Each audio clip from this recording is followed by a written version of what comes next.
You seem to be raising a very good question.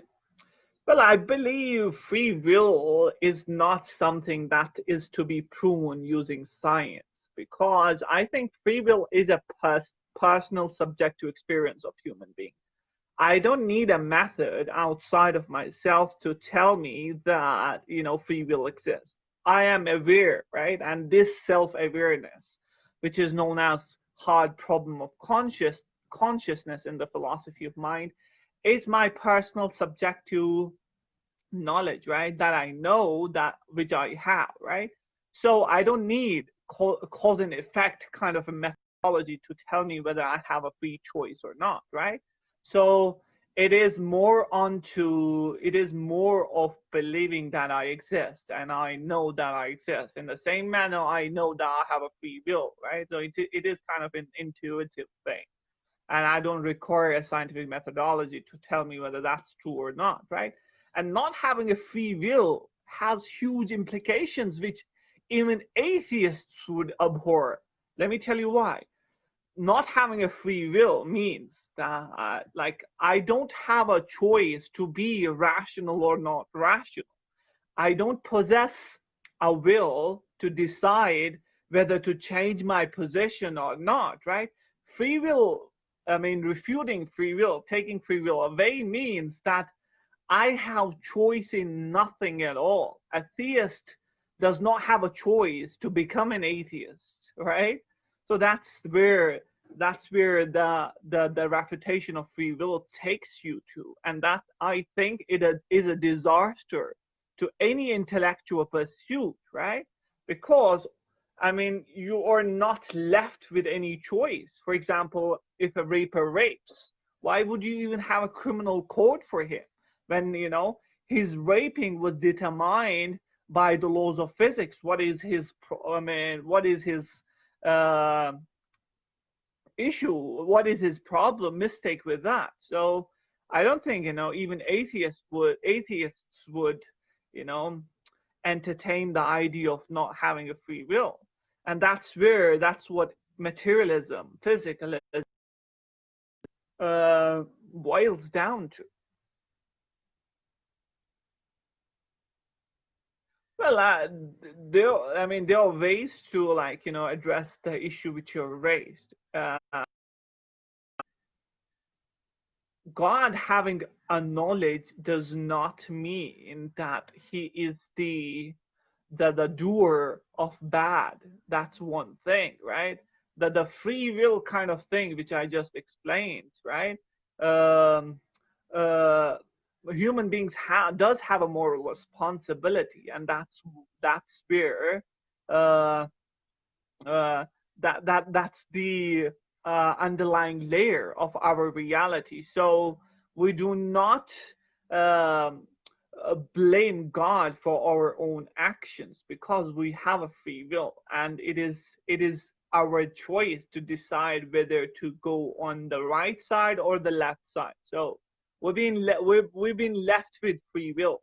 So no knowledge of God doesn't actually do anything to our free will.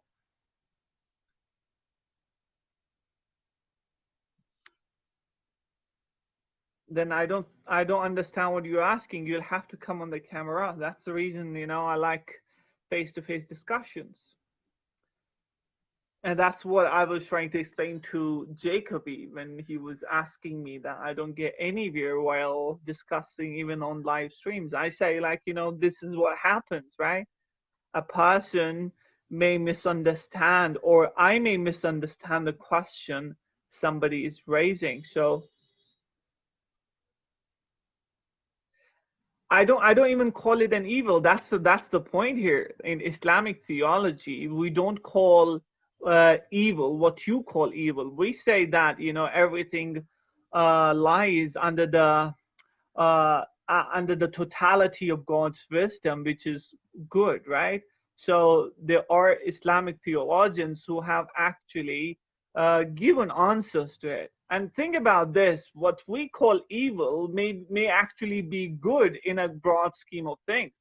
In cognitive science, we are being told that it is it is the meaning that you attach to the event, that makes you think in a particular way. Let's say, for example, something bad happened to me today, right?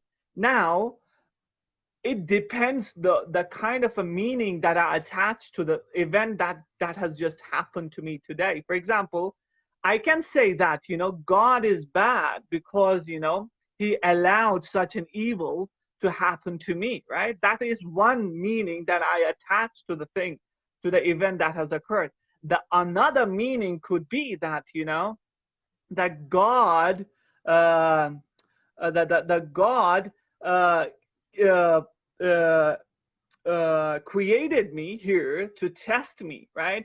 And if I pass the test and take whatever God has determined for me right now at this moment, right, could take me to the ultimate happiness, then I would, of course, attach a good meaning, not a bad meaning to the event, but a good meaning to the event. Well, that's the point here. I mean, that's what I'm saying, that it depends what you call suffering may be called maybe called good by certain individuals. For example, like I told you, I may not know the wisdom of the event that have occurred to me today, which may appear bad, but in the totality of the thing, right? It may lead to the ultimate goodness. For example, the toddler example, the toddler doesn't doesn't know, yeah, everything. So if a toddler wants something, let's say an alcohol, right?